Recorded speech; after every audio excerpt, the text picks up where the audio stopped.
Yeah. So, yeah. And, and so to answer your question, again, I have to explain something scientifically, and that there is a difference. There's a difference between a wormhole and a vortex. Here again, generally people use these interchangeably, and they're not.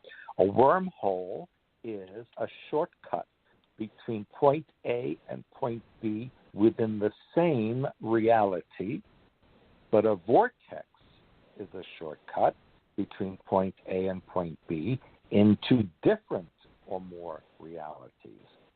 So that's kind of one of the initial things that we did at Montauk, was to map these connections or shortcuts within our own physical universe, as well as to other universes, whether they're physical or non-physical. We must also realize that some wormholes and vortices are natural. In other words, they occur naturally within the creation. But Montauk specifically was involved in creating artificial wormholes and vortices, so that there could be invasion forces and espionage and so on wherever they wanted to go. So that was one of the initial things we did, was to map the connections between point A and B in various locations. So I have a question on that, if you have and then we can go back to your just explanation. I was raised on, I think it was a vortex, because I kept getting ghosts and interdimensionals and extraterrestrials or whatever. They would come into my backyard, into my house, and I have witnesses that have seen it happen as well too. Is that was a natural formation? I think am I correct? And that was a vortex, probably going to other dimensions, other realms. Were you near some kind of water, both either on the ground or underground? The whole it looked like they were stepping through mirror, like water, like on Stargate. So when I would look at my neighbor's backyard, suddenly it would turn into water, and it was like it came through, and it would freak me out. And I saw them repeatedly until I was a teenager. And then I talked to my sister years later, and she said, "Oh yeah, I saw it many times too." So, apparently it was very real, whatever it was, and different beings would come through. She saw one with a top hat, like from the 1800s, so that might have been a ghost or something. I saw the Grim Reaper guy with the reptilian face. Where was this? What location? Pittsburgh, Pennsylvania, in a town called Avalon. Okay. All right. Yeah. So that was near where the Susquehanna River and the Monongahela River all kind of converge in that area. It was further down on Avalon, followed the Ohio, so it was about 6 miles from when they all converged. Yes, it was on a waterway. Yeah. So that area, because of the convergence of those three rivers, and because, believe it or not, in that region just north of it is the extension of the St. Lawrence River Valley fault line that eventually goes through northwestern Pennsylvania and into Ohio and so on, which becomes the New Madrid fault line. And so all this electromagnetic energy combines to create a vortex. You're correct. And so that interdimensional entities or beings are able to pop in and out in those areas very easily. Yeah. So here I am in Hawaii at the foothills of the West Maui Mountains, and I have over here there are 4 rivers that come down from the mountaintop, and I have a river that the stream part runs through my yard. And here we see people that died from the wars with Kamehameha, and all kinds of people walk through this property. And I have people come to me and they go, "You have ghosts on this property?" I go, "Yeah, I'm living on a vortex. I always live on vortexes." And if I remember correctly, Janet, when I was there, if you remember, they were seeing this black panther that would appear in that area, if you remember. Oh yeah, the Black Panther, and they could say who lost the panther? Yeah. but they never found it. And I kept thinking, oh my goodness, hope it doesn't come through the screen door in my room over there in your house. Yeah, luckily they didn't. Well, Stuart, how did you get into metaphysics? I'd like how did you get into metaphysics?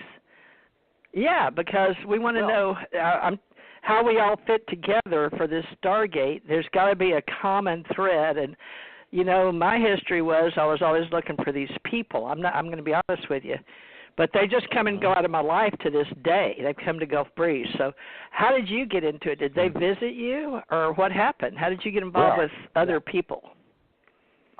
So I wrote about this in my autobiography called Montauk Alien Connection, and which is available on my website. And that started when I was a child. I was like 2 or 3 years old when I was getting visited by these beings that were not from here, and taking to what I call space platforms and meeting with other beings and so on. And that led eventually to my involvement in the Montauk Project.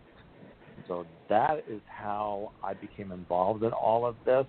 But even since I was born, and my birth is a very strange birth, which is in the medical books, and that is that I was basically implanted in my mother's womb even back then, and then I had to be extracted physically through surgery to get me out because she was not supposed to be pregnant. They said she couldn't have been pregnant. So I was an implant from the beginning. How did your mother rectify that in her mind? I mean, now we look at it, we go, yeah, that makes sense. But back then, how did she resolve that in her mind? I'm pregnant, but there's no way I could get pregnant. You know, my mother was of the type that whatever the doctors would tell her, she just accepted it and believed it, and she didn't ask any questions. I also can tell you, and this is in my autobiography as well, that as a child, she would take me every week to a Victorian mansion for very brutal examinations with a doctor who I came to know as Dr. Mengele, who survived. Yeah, he survived the war regardless of what history says. And, of course, he called himself at that time Dr. Green, and that's how I knew him.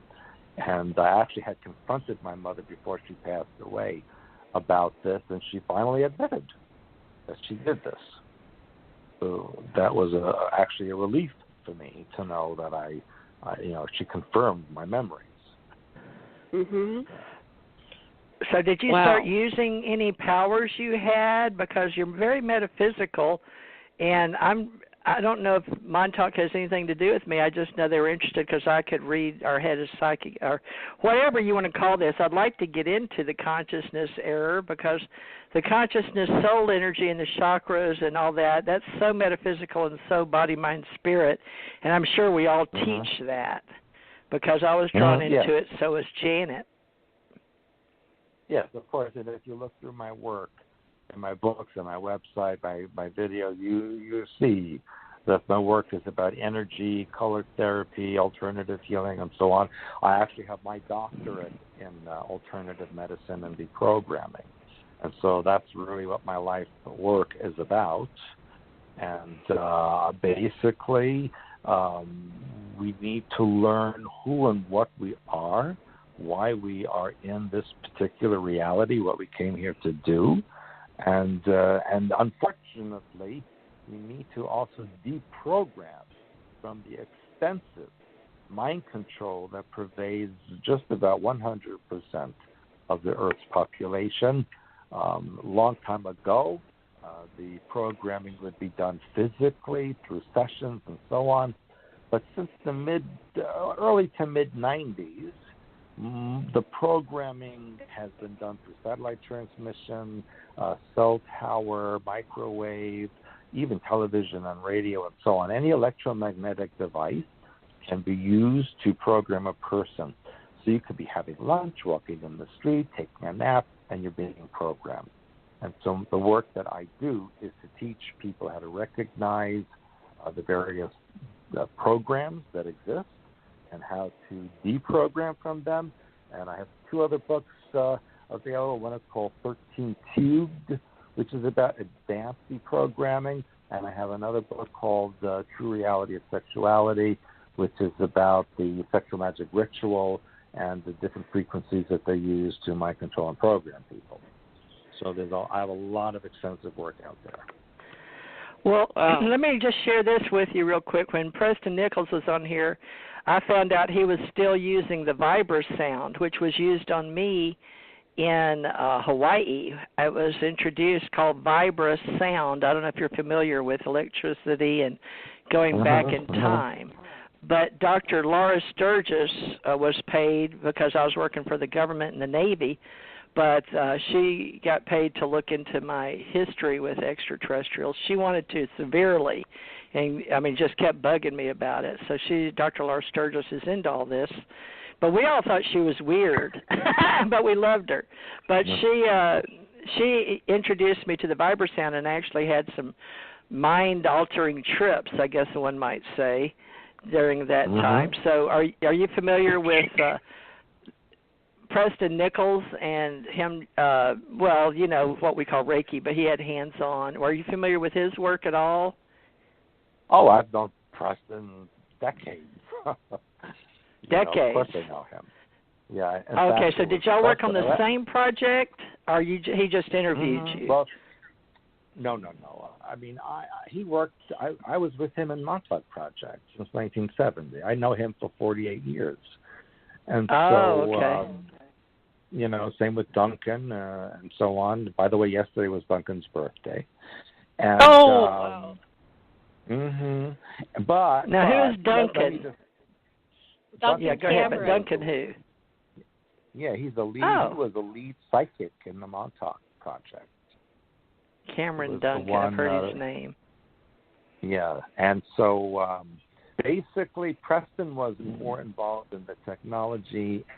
I will say oversight of the mechanics of all of it, whereas I was basically a very young person, and I was a test subject. So it was a very different category than Preston. And, of course, Al Bielek was in the administration of all of it. And so even though we knew each other then, it was under different circumstances than it is now. Time tends to equalize things a bit. Of course, Al is no longer with us. I speak almost weekly with Duncan and so on. Duncan Cameron, not Cameron Duncan. Duncan Cameron? Duncan Cameron. Actually, his official name is Alexander Duncan Cameron. Oh. Well, I'd love to talk to Duncan Cameron sometime. Maybe we can talk later about maybe doing a show with the two of you if you want. But I'm not pushing anything, but I'd like to. Yeah. Anyway, so maybe I'll explain a little bit more to TJ and the rest of the listeners about how all this. I read the book, so I haven't. Oh, okay. I don't know anything about these people. I read the book, right? So let Stewart explain a little bit more to you, TJ, so you have an understanding, and then you can ask some questions because it was a very interesting story. Peter Moon wrote some of them. Right? He was the editor or the co-writer or something. And I've talked to Peter a number of times, but Peter's talking about Bosnia now. So anyway, so go ahead, Stewart. Maybe explain a little bit more about what was going on. Yeah, that's after I was there, folks. So my term was 68, 69, and then apparently whatever we were doing must have had something to do with what you're doing because it's all psychic and time travel stuff. So what did you do afterwards, and how does all this fit in with Duncan Cameron? Well, of course, as I mentioned earlier, the powers that be were very concerned about maintaining their control system over the billions of people off Earth.